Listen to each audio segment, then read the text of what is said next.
তো আমরা অধ্যায় 10-এর সি যদি যাই, তৃতীয় পর্বে যদি যাই, অনুপাত ও সমানুপাত যদি আমরা দেখি, যে খেয়াল করে দেখেন পিতা এবং পুত্রের বয়স অনুপাত দেশে, পুত্রের বয়স দেশে পিতার বয়স কত। তাহলে আমরা এটা নির্ণয় করলাম, দেখেন এখানে দেশে ধরলাম পিতা এবং পুত্রের তো 11:4 তো, তাহলে আমরা বলতে পারি যে পিতার বয়স কত সেটা বলতেছে। এইটা যেটা লিখছে আমরা এভাবে লিখব না, ঠিক আছে, হেরা যেভাবে লিখছে এভাবে আমরা লিখব না, না লিখে আমরা মতো লিখব। কীভাবে লিখব দেখেন, পিতা ধরলাম 11 তো, পিতারে ধরলাম আমরা 11x, আর পুত্র তো 4, তাহলে পুত্র দিলাম আমি কি 4x, ঠিক আছে। তাহলে পুত্র হলো 4x আর পিতা হলে 11x। এখন দেখেন পুত্রের বয়স কিন্তু আবার দেয়া আছে 16 দেয়া আছে, তাহলে আমরা লিখতে পারি এই 4x সমান লিখতে পারি কত, 16 লিখতে পারি, কারণ 4x হচ্ছে x দেয়া পুত্রের বয়স, আর 16 হচ্ছে বছর দেয়া পুত্রের বয়স, দুইটাতে একই। এখান থেকে আমরা x এর মান বের করতে পারি। x এর মান যদি বের করি 4, x এর সাথে গুণে আছে, এদিক দেখলে ভাগ, 16 4 দ্বারা ভাগ করলে 4 হবে, তাহলে x এর মান আমরা পাইতেছি কত, x এর মান আমরা পাইতেছি 4 পাইতেছি। যে যদি 4 পাই তাহলে আমরা বলছি পিতার বয়স কত, পিতা আসলো 11x, তো পিতা যদি 11x হয়, x এর মান যদি আমরা 4 দিই তাহলে 11 গুণ 4, 4 11 46, দেখেন পিতার বয়স 46 বের হয়ে যায়। এইভাবে আমরা বার করব, এরা যেভাবে দিচ্ছে আমরা এইভাবে করব না।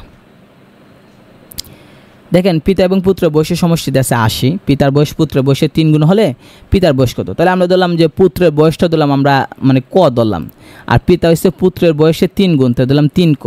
তাহলে পুত্র হয়েছে এখন ক, পিতা হয়েছে 3 ক, দুইটারে যোগ করে দেন, ক যোগ 3 ক, তাহলে ওই মোট বয়স, আর পিতা এবং পুত্রের মোট বয়স দেখেন দেয়া আছে 80, এখান থেকে আমরা কর মান বার করলাম 20। এখন কে বলছে পিতার বয়স কত, পিতা তো 3 ক ধরছিলাম, 3 গুণ 20, 3 20 60, এভাবে আমরা বের করে নিব। সবগুলো আপনি এইভাবে করতে পারবেন, যে যেগুলো যেটা আপনি বলেন সেটাই আপনি এবার করেন। যে এটা দেওয়া আছে, এটা পিতা এবং পুত্র বয়সের দ্বিগুণ অপেক্ষা 2 বছর বেশি, পিতার বয়স 62 বছর হলে পুত্রের বয়স কত, সেম। পুত্রের বয়স আমরা দিলাম বলছে কি দেখেন, পিতার বয়স পুত্রের দ্বিগুণ অপেক্ষা 2 বছর বেশি, তাহলে পুত্রে দিলাম আমরা x বছর, পুত্র যদি x হয় তাহলে পিতা বলছে পুত্রের দ্বিগুণ, তো দিলাম 2x দ্বিগুণ, আবার অপেক্ষা আরও 2 বছর বেশি দিলাম আরও 2 যোগ, তাহলে এটা কার বয়স হলো, পিতার বয়স। তাহলে এই পিতার বয়স হতো 62 বছর দেওয়া আছে, আমরা x বার করছি, আর এটা দেওয়া আছে 62, এখান থেকে আমরা x এর মান বার করবো, x সমান 30 বছর, আর x কেটা ধরছিলাম পুত্র। এভাবে করলে সবগুলো অঙ্ক এখানে যেগুলো আছে পিতা এবং পুত্র, আপনি সবগুলো অঙ্ক এখানে আপনি মিলতে পারবেন, অর্থাৎ সবগুলো মিলবে। আপনি সবগুলো দেখেন, সবগুলো এখানে দেখবেন যে এভাবে করলে মিলে, যে কোনো আপনি বয়স ধরেন না কেন হিসাব করে মিলবে। কতগুলো জিনিস আছে অনেক পুরাতন আসছে বা আসে না, এরা নিজেরা বানাই দিছে, এগুলো আমরা না দেখি। 19 নম্বরটা দেখেন, এটা আসছে এই যে অডিটর হিসেবে আসছে, পিতার বর্তমান বয়স পুত্রের বয়সে দ্বিগুণ অপেক্ষা 2 বছর বেশি, 5 বছর পর পিতা এবং পুত্রের বয়সের সমষ্টি 102 হলে বর্তমানে পুত্রের বর্তমান বয়স। আচ্ছা ধরেন পুত্রের বর্তমান বয়স x, তাহলে পিতার বর্তমান বয়স হচ্ছে পুত্রের বয়স যত তার দ্বিগুণ, তো দিলাম 2x দ্বিগুণ, 2 গুণ করে দিলাম, সাথে আবার 2 বছর বেশি আরও দিলাম 2 যোগ, তাহলে পুত্র ধরছিলাম x আর পিতা হয়ে গেল দ্বিগুণ 2x, আবার 2 বছর আরও 2 দিলাম, হয়ে গেল। তাহলে পুত্র পাইলাম আমরা x বছর, আর পিতার বর্তমান পাইলাম 2x + 2। এখন 5 বছর পর পিতা পুত্রের বয়সের সমষ্টি দেওয়া আসছে 5 বছর পর, তাহলে পুত্রের বয়স কিন্তু এখন x, আর 5 বছর পর বলতেছে, তাহলে আমরা 5 বছর পর পিতার বয়স কত হবে, পিতা আসলো 2x + 2, 5 বছর পর আমরা 5 যোগ করে দিলাম, কারণ আপনার বয়স যদি এখন 20 হয়, 5 বছর পর আপনি কত হইব 25, তাহলে 5 যোগ করবেন না, তাহলে আমরা যোগ করে দিলাম, পিতা বয়সের সাথে বর্তমান বয়সের সাথে 5 যোগ করলাম, পুত্র ধরছিলাম x, 5 বছর পর বলতেছে পুত্রের বয়সের সাথে 5 যোগ করে দিলাম, তাহলে পিতার কিন্তু 5 বছর পর পাইলাম আমরা 2x + 7, আর পুত্রের পাইলাম x + 5, এই দুইটার যোগ করে দেন, এই যোগ করলে 5 বছর পর তাদের মোট বয়স, আর দেখেন 5 বছর পর তাদের মোট বয়স আছে 102, তাহলে আমরা লিখলাম এই দুইটা যোগ করে দিয়ে বললাম আমরা ওই যে 2x + 7 পিতারটা আর x + 5 পুত্রেরটা, দুইটা যোগ করলে এবং মোট বা সমষ্টি সমান 102 লিখলাম, কারণ 5 বছর পর তাদের সমষ্টি লেখা আছে 102। এখান থেকে আমরা x এর মান বার করবো, x কাটা x ধরছিলাম আমরা পুত্রের বয়স বর্তমান 30, তাহলে বলছে পুত্রের বর্তমান বয়স, তো আমরা দেখালাম পুত্রের বর্তমান বয়স 30 বছর। এভাবে সবগুলো এখানে যেগুলো আছে সবগুলো আপনি মিলবে, আসলে আমরা মিলাইতে পারি না তাই আমরা মিলে না, কিন্তু মিলবে। আপনি দেখেন, আপনি এটা দেখেন 25 নাম্বারটা, মাতার বর্তমান বয়স তার 2 কন্যার বয়সের সমষ্টি 4 গুণ, ঠিক আছে। তাহলে মাতার বয়স 2 কন্যা বয়সের 4 গুণ যদি হয়, তাহলে আমরা ধরলাম 2 কন্যা ধরলাম 1 গুণ, আর মাথা হইব 4 গুণ। তাহলে আমরা লিখলাম কি, এই যে 2 কন্যা ধরলাম আমরা x ধরলাম, 2 কন্যার বয়স x, তাহলে মাথা কি বলছে, মাথা বলছে 2 কন্যা বয়সের সমষ্টির 4 গুণ। তাহলে 2 কন্যা যদি x ধরি, তাহলে মা যেহেতু বলছে 4 গুণ, তাহলে x এর সাথে 4 গুণ করে দিলে মাতার বয়স হবে 4x। তাহলে পাইয়া নিলাম মাতার বয়স 4x আর কন্যার বয়স হচ্ছে শুধু x। এখন 5 বছর পর বলছে, 5 বছর পর হইলে মায়ের বয়স যে 4x আসলো এটার সাথে আমরা 5 যোগ করে দিলাম, কারণ 5 বছর পর বললে 5 যোগ করতে হয়। আপনার বয়স এখন 25, 5 বছর পর কত হইব, 30 হবে, তাহলে 5 যোগ করবেন না। এখন 25 হইলে 5 বছর পর 30, তাহলে 5 যোগ করলেন, তাহলে মাতার বয়স ছিল 4x, 5 বছর পর বলছে তাই আমরা 5 যোগ করছি। আর কন্যার বয়স আসলো x, 5 বছর পরে বসে তাই আমরা 10 যোগ করছি। এখন প্রশ্ন হতে পারে যে 2 কন্যা বয়সের মধ্যে আমরা 2 গুণ 5 দিলাম কেন?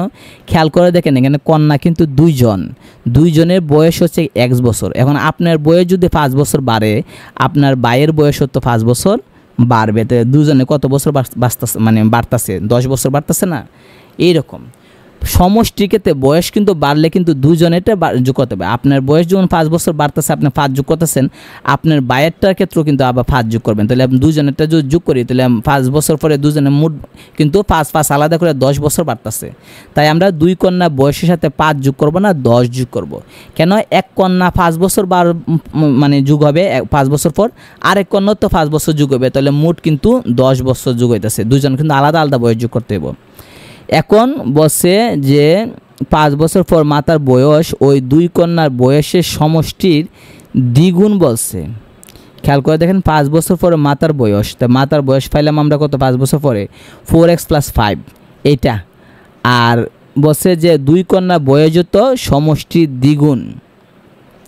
তাহলে এই যে মাতার বয়স লিখলাম 4x + 5 এটা, আর কন্যা কিন্তু আমরা x প্লাস এখন 10 পাইলাম, কারণ 5 5 10 যোগ করতে দিলাম, মাঝখানে দিলাম অনুপাত। তাহলে মাতার বয়স বসে দ্বিগুণ হবে, দিলাম দ্বিগুণ 2 অনুপাত, আর কন্যা তাহলে তো 1 গুণই থাকলো, 1 লিখলাম, কারণ কন্যার বয়স যদি 1 হয় তাহলে মায়ের দ্বিগুণ হয়ে লিখতে হবে, 2 1 2 হবে। এখন এখান থেকে অনুপাতটার ভগ্নাংশ বানায়, এখান থেকে আমরা x এর মান বার করলাম, x হচ্ছে 15/2। এখন বলছিলাম মাতার বয়স কত, মাতার বয়স দিয়েছিলাম 4x, তাহলে 4 গুণ 15/2 কাটাকাটি করলে 2 হবে, 15 দুগুণে 30 বছর হবে। এভাবে আমরা কাজ করলে সহজে আমরা নির্ণয় করতে পারবো। 26 নম্বরটা দেখেন আপনি, পিতার বয়স পুত্রের বয়সের 4 গুণ, 5 বছর পর তাদের বয়সের সমষ্টি 60 বছর হলে পিতার বর্তমান বয়স কত? তাহলে আমরা ধরলাম পিতা, এখানে কিন্তু এক দেখাইছে না, এরা এমনভাবে শর্ট করছে দেখাইছে না।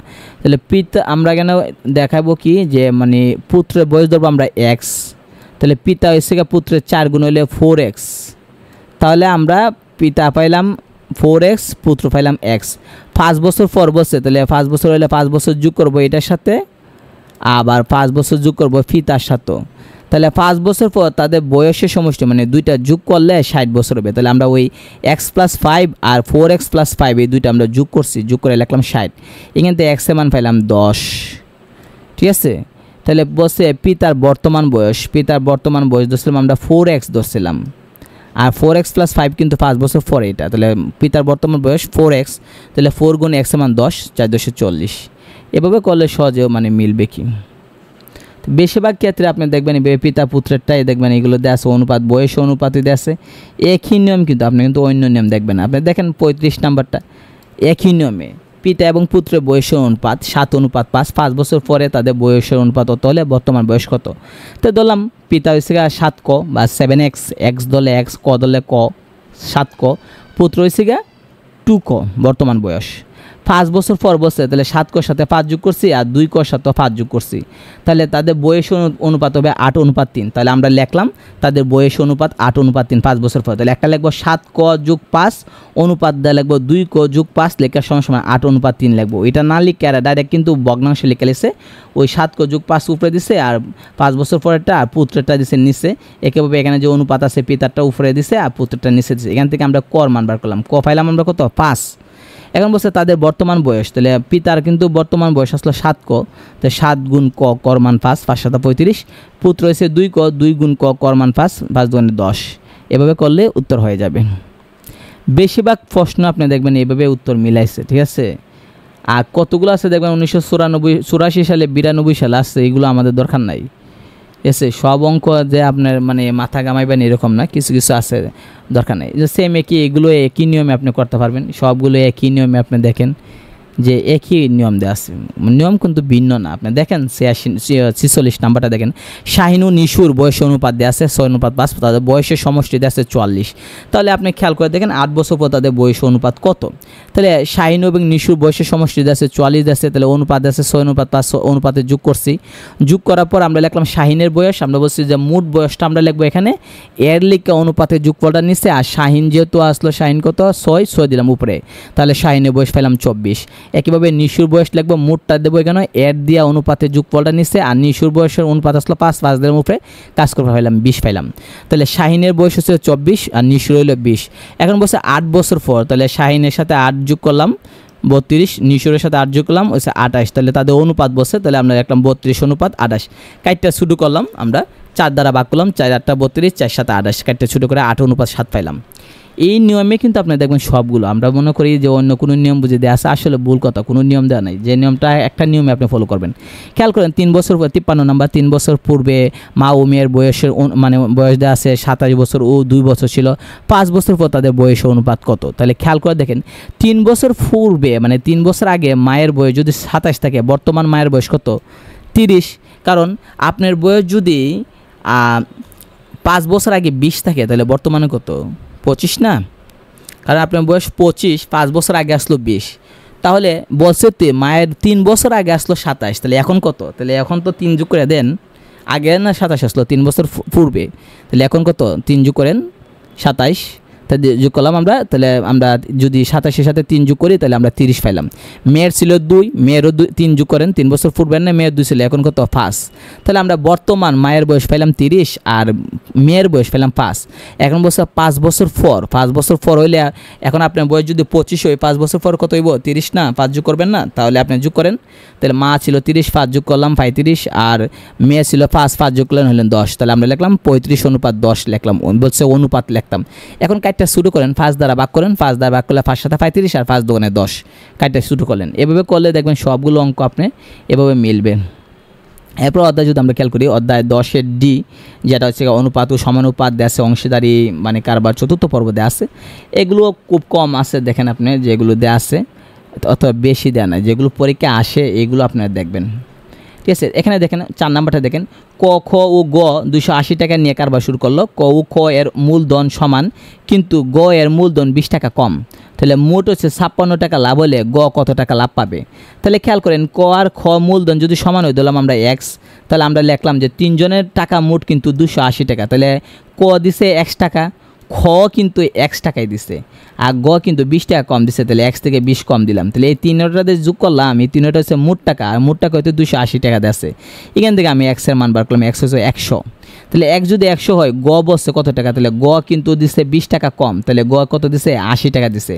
তাহলে বোঝা গেল ক দিছে 100, খ কিন্তু 100, কারণ ক খ দুজনের সমান টাকা, আর গ দিছে 80। কাজটা শুরু করলাম, শুরু করে দিলাম 20 দ্বারা ভাগ করলাম, করে দিলাম 5:5:4 ফেলাম। এখন অনুপাত যোগ করলাম, যোগ করে দেখলাম 14 হলো। এখন বলছে গ কত টাকা লাভ পাইলো, তো গ এর লাভের ক্ষেত্রে লাভ কিন্তু 56 টাকা, তাহলে লিখলাম মোট টাকাটা লিখলাম এখানে 56, গুণ দিয়া নিচে দেবো অনুপাতটা, অনুপাত হচ্ছে 14, আর গ যেহেতু বলছে গ এর অনুপাত কত, গ এর অনুপাত হচ্ছে 4, তো দিলাম 4, কাটাকাটি করে দিলাম 16, তাহলে দেখলাম যে গ পাইছে 16 টাকা পাইছে। এভাবে কাজ করলে দেখা যাবে সবগুলো অঙ্ক আপনি ইজিতে আপনি মিলাতে পারবেন। সেম একইভাবে আপনি দেখেন 5 নাম্বার, ক খ গ এর মূলধন যত কম অত টাকা, ব্যবসায়ী 300 টাকা লাভ হলে ক অপেক্ষা গ কত টাকা বেশি পাবে। তাহলে দেখেন ক খ গ লেখছে, তাহলে আমরা দেখলাম যে ক হয়েছে কি আপনি 320, খ হয়েছে 400, গ হয়েছে 480। খাইটটা শুরু করলাম, অনুপাতে যোগ দিলাম। এখন ক কত পাইছে আমরা এটা দেখলাম, ক এর লাভ, লাভ কিন্তু কত 300 টাকা লাভ, কিন্তু মোট লাভ 300 টাকা, তাই মোটটা দিলাম 300, লেখা এর মানে গুণ লেখা অনুপাতে যোগফল নিচে দিলাম, আর ক এর অনুপাত কত, ক হচ্ছে 4, কাইটটা শুরু করছিলাম কিন্তু 4:5:6, ক হচ্ছে 4, এখান থেকে পাইলাম ক হচ্ছে 80, খ বার করলাম পাইলাম 100, গ বের করলাম 120। এখন বলছে যে ক থেকে গ কত টাকা বেশি পাবে, তাহলে ক পাইছে 80 আর গ পাইছে 120 টাকা, তো কত টাকা বেশি আছে, 40 টাকা বেশি পাইছে, গুণ করে বার করলেন, বিয়োগ করে বার করেন, তাহলে দেখেন সহজে তো আপনি বার করতে পারতেছেন। সবগুলো একই নিয়মে আপনি দেখবেন, 1-2টা অঙ্ক দেখলে, কারণ যে সায়েন্স ম্যাথের একটা নিয়ম হচ্ছে গিয়ে একই সিরিয়ালে অঙ্ক এক নিয়মে দিচ্ছে, এখানে উপরে লেখা থাকে স্টেপ 1, স্টেপ 2, স্টেপ 3, মানে এই স্টেপে এক নিয়মে সবগুলো মিলবে। তো একটা পারলে সবগুলো একই নিয়মে হইতে পারে, দাগটা ঘুরাই দিতে পারে, প্রশ্নটা একটু উল্টাই দিতে পারে, কিন্তু নিয়ম একটাই, বা অথবা একটু যোগ করতে হয় বা একটু কম লিখতে হয়, কিন্তু সিস্টেম একটাই। এই কারণে আপনি এগুলো দেখবেন। তাহলে এই হলো মানে এই অধ্যায়। তো আমরা পরবর্তীতে আরেকটা অধ্যায় নিয়ে আমরা আলোচনা করব।